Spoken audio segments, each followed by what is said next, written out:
expérience. Et donc du coup, je te laisse te présenter. Donc moi c'est Noah Gomez, je suis en service civique à la Cravate Solidaire Camp depuis bientôt 5 mois. Donc moi j'ai choisi ce service civique pour acquérir d'abord une première expérience, qu'elle soit humaine ou professionnelle. Et après le service civique m'a permis de développer beaucoup de choses comme l'aisance à l'oral, ma fibre sociale et le contact aussi avec autrui. L'aisance à l'oral, sans lèvres. Super. Moi, je suis ça de loin, quoi. Bonjour à tous. Moi, je m'appelle Camille Kéma, j'ai 22 ans. Je me suis engagée en service civique. On a commencé avec Mylène il y a une semaine, 2 semaines. Alors moi, je me suis engagée parce que on peut le faire qu'une fois dans sa vie. C'est l'opportunité de pouvoir faire une expérience en plus sur le CV et en rapport avec notre projet professionnel. Et donc moi j'ai choisi de m'engager dans ce service civique-là parce qu'il avait un lien avec ce que je voulais faire et qu'il m'apportait une corde à mon arc supplémentaire. Tu nous as pas dit, Camille, où tu faisais? Oui, à Hérouville-Saint-Clair, à l'association A2M pour l'enfant santé. Super bien en plus. A2M. Sur l'esplanade. Tu fais quoi cette association? Alors l'association elle a pour but de faire de la prévention dans les écoles, donc dans les milieux scolaires et périscolaires, avec une démarche pédagogique de réflexion. Donc elle a pour but de travailler les compétences psychosociales par le biais d'habiletés de pensée autour de dialogue réflexif. Donc on traite de thématiques différentes en fonction de la demande des établissements, de notre demande aussi à nous. Donc c'est un travail d'équipe. D'accord. Ok, merci Camille. Ouais, les familles, les renseigner sur comment ça se passe, les inscriptions,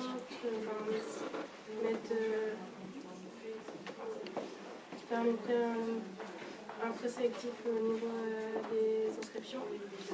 Et je débordais aussi sur faire des affiches pour les résidents, par exemple sur tel atelier ou ce qui s'est passé dans le mois pour présenter aux familles. d'accord.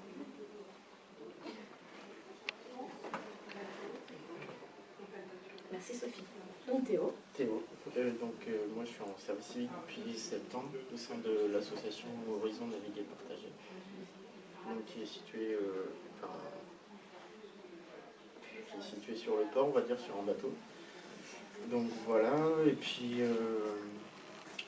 en fait le projet de cette année c'est de créer une guinguette solaire et solidaire. Donc l'inspiration est venue d'un boulanger qui est à côté de Rouen et qui fait son pain avec un four solaire. Et donc l'idée c'est de créer un four solaire et ça va beaucoup plus loin que ça. Enfin, créer un four solaire avec le plus de matériaux de récupération possible. Parce que l'esprit de l'association aussi c'est lié au ramassage des déchets, à la récupération, au recyclage, tout ça. Et donc sur cette guinguette, ça sera sur le terrain de la maison, donc c'est en partenariat avec la maison. Et ça serait l'idée de créer des événements de café solidaire, tout ça. Voilà, et il y a ça.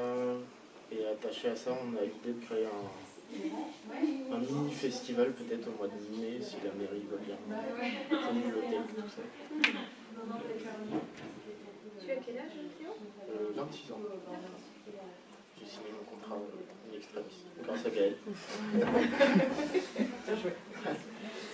Donc Théo et Sophie, donc du coup moi je suis Claire Resno, je suis la référente départementale dans le Calvados du service civique.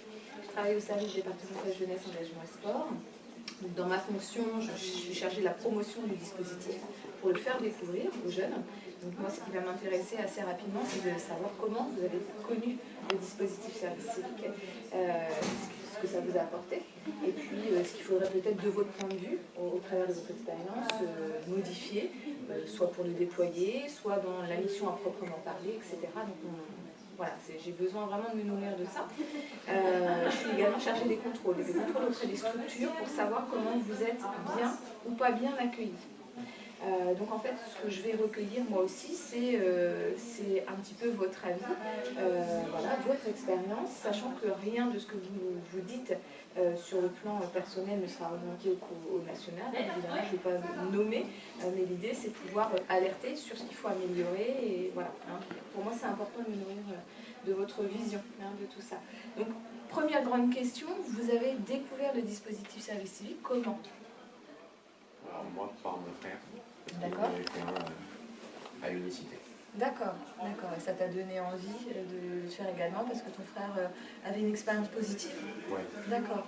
Alors Unicité, c'est un petit peu particulier parce que les volontaires sont accueillis vraiment en collectif.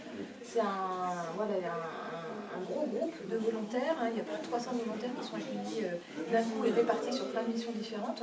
Donc il y a vraiment une dynamique très collective et qu'apprécient souvent les volontaires.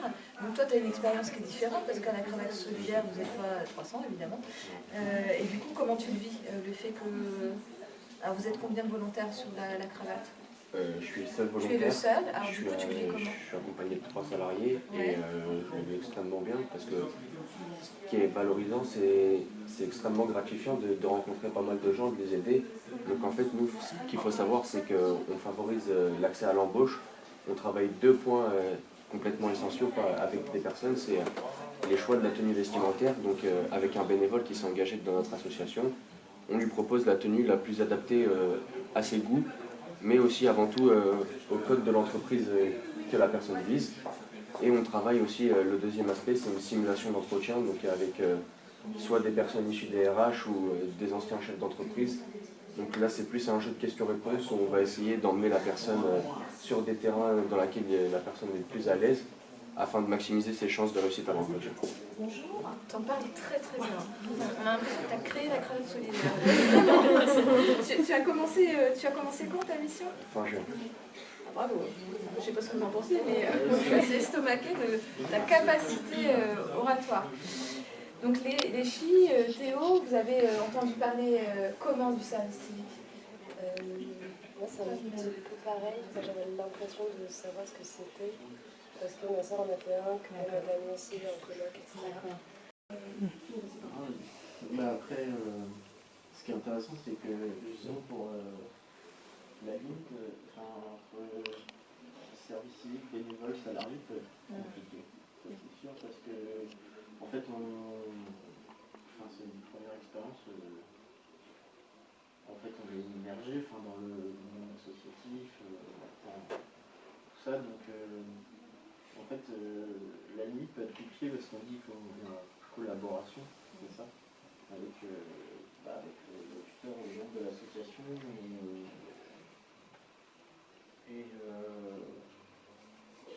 C'est pas, en fait, je sais pas comment dire, mais c'est une limite qu'on doit se mettre soi-même, même le tuteur, des fois peut nous la mettre, et ça peut être un peu frustrant aussi en se disant, comment ça fait que moi je suis pas au courant de telle mission dans l'association, tout ça.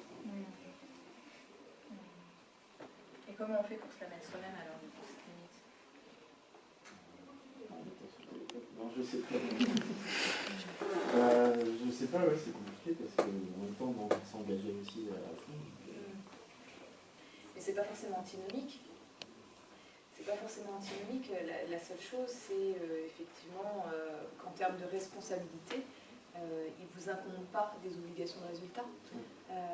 Et c'est finalement là où vous pouvez situer s'il y a finalement une forme de débordement, si vous avez des responsabilités qui vous incombent alors qu'elles devraient incomber à la personne en charge de la mission à proprement parler, et vous n'avez pas d'obligation de résultat.